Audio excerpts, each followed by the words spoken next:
El Festival de Novel·la Negra Vessa Negra recupera aquest any la presencialitat després que en l'anterior edició bona part de les activitats es van fer de forma virtual.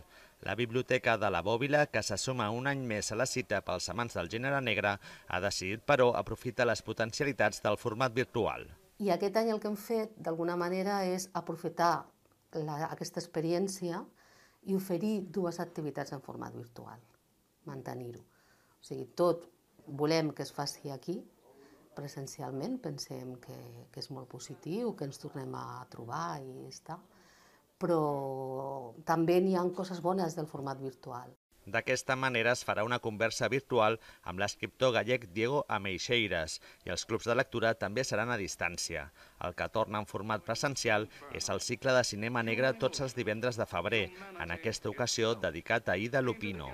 I una novetat, la Vessa Negra infantil. Els infants són els pròxims lectors de novel·la negra, per tant hem pensat que estaria molt bé.